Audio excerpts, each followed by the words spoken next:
How Gary Harris fits in all that, I don't know. We're just going to have to figure it out. But Gary Harris joins us on a Camping World hotline. Gary, how are you, man? I'm well, Matt. I don't know how I fit in on that either, so I'm going to just take the fifth and let people decide for themselves. You remember back in the days, it didn't matter where Dick Trickle finished. ESPN would always put it at 37th or whatever. Oh, absolutely, absolutely. And let me ask you, Matt, because I'm a fan and I enjoy NASCAR, but you're the expert. Well, did he win a Winston Cup race? He won one. I don't know. I may have to go to the bullpen. I think he won one. He won one. I think he won one. He did, but he was famous for, first of all, his name, but he also smoked, and he smoked in his car. He had a cigarette lighter in his car, and one of the reasons, among all of the great lore that surrounded him, the thing I always liked, and I asked him about it, he was a huge Green Bay Packers fan. Wow. And I remember in Daytona, I asked him about it, and then we set the mic and the camera down, and he wanted to talk about Bart Starr. He's living in Birmingham. But anyway, boy, have we ever gotten off the track here. Hey, let's talk about Kansas. That's a big win for Martin Truex Jr., who, as we discussed this morning on your radio show, he's no longer off the radar. He's dead center. Absolutely. I think when you combine his skills with his attitude, because he has a terrific attitude, with that team, I think they're probably as good as there is at being on the same page, in sync. You never hear any issues with them. He's certainly a strong candidate to win the championship this year. And as I told you this morning, or I asked you about it, when I heard the Fox Sports 1 announcers talking after the race, and I was in complete agreement, that was only his 9th win. Yeah. Not that that's 9 wins is not trivial. That's a good amount. But as often as he's in contention, for as long as he's been a factor, I would have guessed he was well into the teens, maybe 15, 16, 18 wins. And that's only 9. But as you pointed out to me this morning, and we agreed on, he's had a lot of bad racing luck over the years, races where he dominated and something would happen, he didn't win. But the genie's out of the bottle. He's really good. That team is on the same page. They have great focus. I don't think they're overextended. And I'm not knocking these mega teams, but just 2 cars on that team, and he is the focus and the number 1 guy, and I think they're going to be strong all the way through. And it wouldn't shock me one bit if he's standing in Homestead holding the trophy at the end of the year. It really wouldn't. And the thing about him is that he's so well respected by the fans, the drivers, and the owners and the crews alike that when he goes to victory lane, it's almost like everybody's happy. Yeah, what we're saying, he's a good guy. And, you're right. I mean, you look at some of these guys, and I know they're trying hard, but Keselowski, obviously, Kyle Busch, Logano, some of the drivers don't like them. That's just the reality of it. And they rub people the wrong way, and they've rubbed people the wrong way. And sometimes when they win, everybody isn't happy and not pulling for them. And with Truex Jr., you're right. I just get the feeling he's a popular guy when he's in victory lane. Everybody likes to race against him. He's got a reputation for being a really clean guy that will race you fair if you race him fair. I have seen his temper a couple of times. I mean, frustration, but for the most part, he handles himself well in interviews. He treats the media people well. You said you've been around him quite a bit. He's a great guy. So yeah, he's a very likable guy and a heck of a driver. So he's one to watch. We all know this is a part of auto racing. It's a dangerous sport. It's not nearly as dangerous as it used to be. We rarely see incidents like we saw at Kansas, but we must address what happened to Aric Almirola. It looked to me like Danica Patrick got the worst of it, but that's scary when the driver themselves radio in and says, "I got a back problem." Yeah, it is, and it's so good though that even though he waved out the window and everybody said, he looked like he was okay, and the announcers were even saying, he's conscious, he's talking, he's okay. He just wanted to let people know that he was all right in the sense that, he hadn't perished or anything like that. At the same time, he had the common sense to say something's not right. And then the NASCAR safety team had the common sense. We don't care how long the race has to be red flagged. Right. We're not taking any chances here with doing damage to him, getting out of the car. We're going to get the we're going to get the saw and we're going to power this roof off and we're going to get him out and get him on the board and get him in the ambulance and get him to the hospital. So everybody handled it well. It's not a good situation that he's going to miss time. I hate it. Everybody that, I'm sure Richard Petty Motorsports is sick about it, but it could have been worse. Had they just pulled him out of that window and, he'd gotten on his feet and tried to walk over the ambulance, there's no telling what damage might have been done. So it was handled well on all ends, and the drivers understand in that situation. Everybody's in the middle of the race. I know that's difficult when you're pulled off the track and you've got to wait, but I think safety is the number one concern for everybody, and I thought it was handled great at Kansas, and he's going to come back, and at some point, hopefully in the near future, we're going to see him back behind the wheel of the 43. Now, you're there in the WVUA Channel 9 newsroom, so you may have heard something here in the last while. The latest I've seen, though, is that it was a T5 fracture. He's resting comfortably. They're keeping him in stable condition. He's not in Kansas. They flew him back Monday morning. But they have already announced that Regan Smith is going to replace him in the open race, which is this weekend in Charlotte. You heard anything beyond that? I have not, Matt. That's exactly what I've heard. And, the thing about Regan Smith is, he's a pro. He knows what he's doing. I think that's a good choice.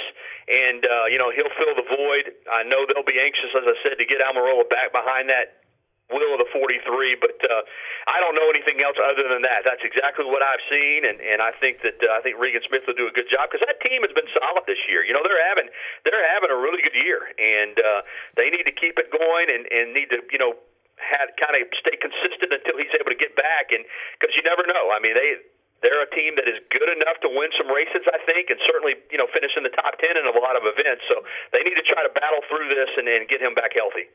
There is no question that Danica Patrick has had the worst year ever as far as just getting clobbered.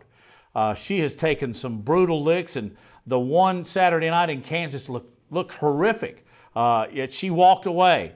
But in her post-race comments, she was so frustrated that I thought that she forgot that her colleague was out there getting ready to being put on a stretcher. We talked about this morning, Gary. I give her a little bit of leeway given the situation that she's in and what she's been. Even the announcer said, man, she's just having a horrible year. But Danica's becoming, well, maybe not becoming, she's hard to like sometimes. Well, I'm going to piggyback on what you said because I'm in complete agreement. I do feel bad for her because she has had some bad racing luck, and sometimes she has caused it. Now, she never seems to want to take the blame for being involved in all these wrecks, but as I've always been told, if you're in all the wrecks, they're not always somebody else's fault. True. So sometimes I think you got to look in the mirror a little bit. But in this particular instance, clearly the 10 car was having a good night. They were running well, and she got taken out by Joey Logano. Now, what bothered me is she got the road right in there with him into the infield care center. He'd already told her that he had a rotor brake. And it's almost like she didn't want to accept that. Well, who cares? I'm tired of this. I'm tired of it. Why is it always me? How is he on the brakes so hard on this track that a rotor would break? It's almost like she didn't want to accept it. Clearly, it was an accident. She just happened to be in the wrong place at the wrong time.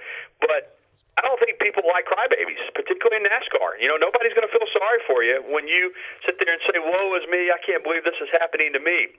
It happened, pull up your pants and take it, like a man. And maybe that's not the proper way to say it since she's a woman, but it happened. Move on. Be concerned for Aric Almirola first, except that Joey had a part break, which there's nothing he could do about it. We acknowledge that it was bad luck. We acknowledge that it's disappointing, but it's like she was looking to blame somebody. And that's what we hear all the time. That's racing luck. It was bad luck for her, but it was nobody's fault. Absolutely not. He blew a rotor, and as we were just looking at the replay, he immediately turned left into Danica. That's not Joey Logano. That's not anybody out there that's racing at 200 miles an hour. Yeah, Joey Logano's not going to want to take himself out, man. No, and that's it. There's nothing he could do. He lost control. How do you like things so far in the season? Particularly, give me some Gary Harris thoughts on stage racing. Well, I think it's been one of the more entertaining seasons in recent years. You and I have talked about this the last couple of years. NASCAR has been on the slide as far as ratings, as far as fans at the track. I think this year has been phenomenal. It's competitive. There's a lot of different guys that are capable of winning every week, which I think is good. I thought the Talladega race was incredible. I loved it. And the Kansas race was too. But Talladega was outstanding. Then as much as he ticked me off a little bit, I thought Kyle Busch's comments are good for the sport. I think having a bad boy, having a guy that people don't like is a good thing. You know, he's willing to wear that hat. And for him to blast Talladega like that when he finished third, I think that created interest. And then you go to Kansas and you have a big wreck, which nobody wants to see. But at the same time, Danica got fired up a little bit, and then we had a great race, and the 21 was in contention with Blaney, and Keselowski made a great late move to wind up stealing second, I thought. Kevin Harvick had a fast car. I mean, I just think the excitement is there. All-Star Weekend's coming up. You got a lot of guys and a lot of teams that feel like right now, hey, we can win this championship. You know, there have been years, Matt, and you remember it, even in the heyday of, I consider the 70s and 80s, where there were a lot of big-name drivers, but you felt like maybe there were only 5 or 6 guys that were capable of winning. Yeah. This year, what do you think, 10, 12, maybe even 15 people that are probably 15 teams right now that say, hey, we can get this championship? Yeah. Well, and I think Stenhouse proved it. And talk a little bit more about how popular that victory was, because I don't know if you've been to Olive Branch, but I know for a fact Gary Harris has been through it. I have. Because we know where it leads to. But that was a very, very popular, and excuse me for taking the shot, but right now that's the only way Danica Patrick's getting a victory lane is to follow her fiance in there. But anyway, that was a really popular victory in Talladega, and I think a lot of it has to do with first win, the way he won, he beat Busch, and then the fact, he's a Mississippi member of the Alabama gang now. Yeah, it's his home track, and he's a guy who's paid his dues. You know he's got talent, and I know he dates Danica, but he's just the polar opposite of her in terms of how he handles himself. He's had some bad racing luck. I've watched races where they were really fast, Matt, and something would happen. They would have a mechanical failure, or he would be in the wrong place at the wrong time, and never made an excuse. I think that's kind of the way he was brought up with his dad. You got to earn what you get in NASCAR. No excuses. Nobody's going to feel sorry for you. And that's the way he's handled himself throughout his career. And I'm happy for him. I'm certainly happy for Jack Roush that they're back. Roush Fenway now is back competitive. And I think he can win another race or two this year. And Kyle Busch is a gifted driver. Say what you want about his personality. He's one of the best out there. And I tell you what, now, Busch may see it differently. I thought Stenhouse just outdrove him, Matt. I really do. I thought Stenhouse just took it to him and beat him. Mano to mano, head up, and he was a popular champion. People were glad to see him beat Busch, but I think he's got an infectious personality. He was excited about Talladega, unlike some of these guys. He loves the track. Loves the fact that his family could come over and watch him race, and a very popular champion. And he continues the tradition of first-time winners at Talladega. So it was just it was a great day for racing and a great day for Talladega. And I thought that he's a worthy champion, and the fact that he stuck it to Busch a little bit makes him that much more popular, in my opinion. Before I let you go, Gary, let's talk a little bit about Junior. We know that it was his second to last start at Talladega, and that he's retired. He's made the announcements, but it's difficult to say because we all like the guy so much. But he wasn't racing real good before he announced his retirement, and he's certainly not racing. Is he? I don't know how to word this. Is he riding it out? Well, I think yes and no. I think he's a competitor. I think he wants to win. I think if he sees an opportunity, he'll take it. I thought that would present itself at Talladega. At the same time, I think this decision, and this is just my opinion, obviously, I don't know Junior well enough that he would ever share any information with me, but watching him and following him, I think this decision to retire was made last year. I think he and Amy got together then, and he just decided to make it public this year. And I think that what you and I talked about on the radio this morning, he wants to fulfill a lot of sponsor obligations. He wants to go out in style. He didn't want that concussion to be the last thing people remember him for, so he wanted to have this swan song. So I think that he's capable still of winning races. At the same time, Matt, I don't know after what he's been through and now that he knows what his life is going to look like post-NASCAR, that he wants to put himself in harm's way. I don't think he feels like I'm needlessly going to be brazen to the point that I do something stupid and I pay the price for it, if that makes any sense. Yeah. I think safety is of the utmost importance to him. He doesn't want to be so hungry to win a race that he takes some chances that he probably would have taken 15 years ago or 10 years ago. So I think it's both. I think he's willing to sit back and not do anything dumb and just have a solid year and tell everybody goodbye at these tracks. But if he has an opportunity late, I think he'll put the pedal to the metal and really try to win. I think he wants to win, but I don't think, especially with all the young, aggressive drivers that are out there right now, Matt, and we've mentioned them. I mean, they're going, let's be honest, you know, Keselowski, Busch, even Harvick still at this point in his career.